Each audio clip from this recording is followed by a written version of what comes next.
Hi everyone, it's Tim Reha, Digital Health Live here in San Diego. Last interview of the day, we have Phil Hagen, MD, who's with the Department of Preventative Medicine at the Mayo Clinic. Hi. Hi, thanks for having me. So I really enjoyed the panel, which is Doing Health Differently, an emerging model at Mayo Clinic. So we're going to learn about that. Right. But first, tell us about your background. Sure. I'm a physician. I see patients every week about 50% of the time.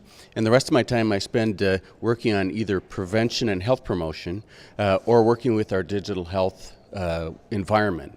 I started doing that about 20 years ago with our electronic medical record.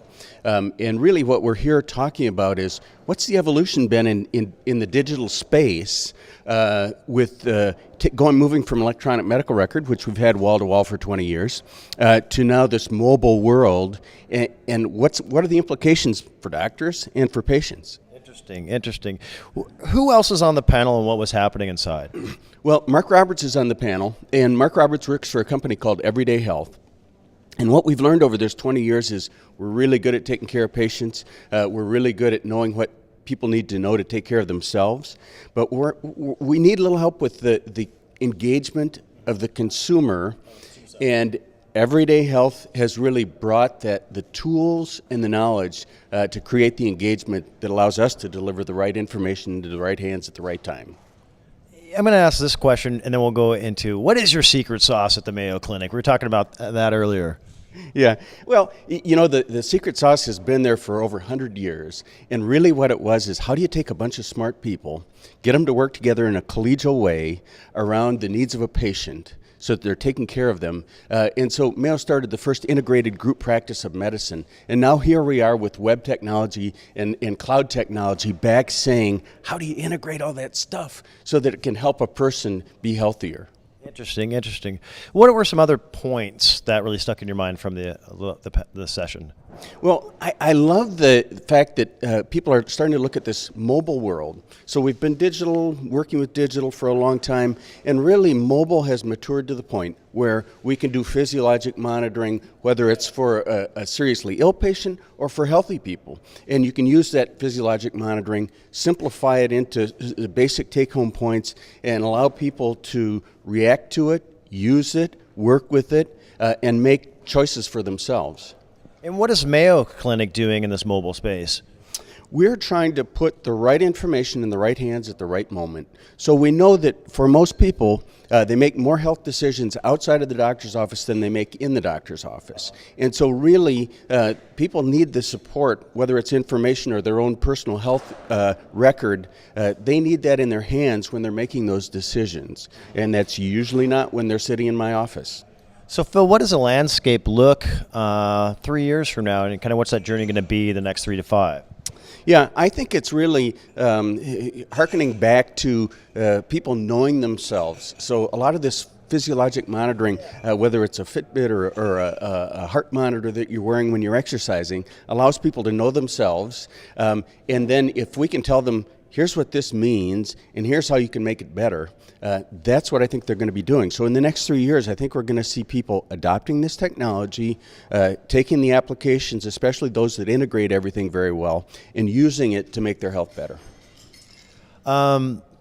What else happened inside? Like, what are some other interesting points that people who couldn't catch a session? Yeah, I love coming to sessions like this because I usually sit back and listen, and I'm just kind of blown away by everything that's developing and the new ideas that people have and the concepts. So it's really refreshing and engaging. So it's ranging from, okay, we're generating this huge amount of information, whether it's this big imaging study like a CAT scan or an MRI scan, or whether it's someone's genome, or whether it's their proteomics or something. And so we need these huge data storage devices. We need software that integrates all that data and simplifies it so I can use it quickly. And so I'm seeing all the people working with that out there. The second piece of it is how do we turn this from a professional medical tool that's used in a clinic to something that consumers can use and something that they can apply to themselves. And so it's the whole consumer angle, whether it's creating understandable information, creating engaging content, or providing tools to people, or simplifying that huge mass of data into the 10 most important points for them.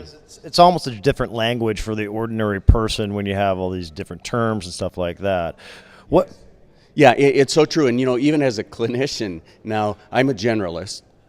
And so when I have a patient come to the Mayo Clinic who's got 5 medical problems, and I'm sending them off to get imaging studies and blood tests and see three specialists, and they come back to me with this mountain of data, even as someone who's trained for 9 years to use this data, I still struggle to get it all put into a care plan for a person. So I'm really excited to see what's going on here, because I know it's going to make my life better, and I know it's going to make my patient's life better.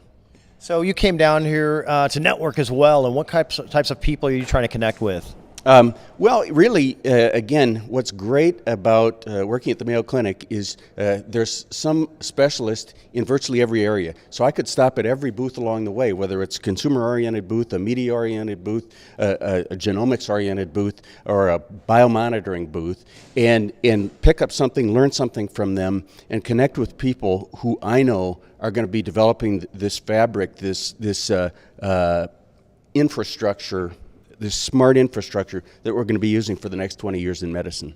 And what's coming up next for you, Phil?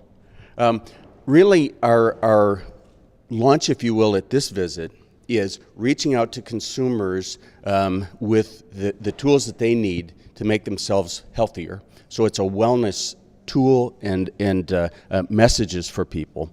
And then we want to move from that to get that into the hands of people, not only in my office, but here, there, and everywhere across the world. So really our long-term goal at Mayo Clinic is to get good health information and good health tools into the hands of consumers, whether or not they walk through the doors of the Mayo Clinic. So we'll wrap up with it. Tell us a little bit about the launch and where people can find more information. Right. You can find a lot of information at mayoclinic.com or everydayhealth.com, and they will be seeing more and more of this coming out all the time. Actually, you can already go in and use things like the pregnancy app, which is a downloadable app for people, or the meditation app where we have validated health information teaching meditation techniques to people. So people are already able to use that. All of our clinics have a patient portal available so people can access their own electronic medical information. And over the course of the next 2 years, we're going to stitch all that together. And what's the best way to connect with you if their audience out there wants to connect with you in Mayo Clinic? Right. So they can connect with mayoclinic.com, and they can do a search on me, and they can communicate with us that way. Great. Well, hey, Phil, thanks so much for your time and for wrapping up the Digital Health Summit in San Diego, Summer Summit. Enjoyed it. Thanks Cheers. a lot.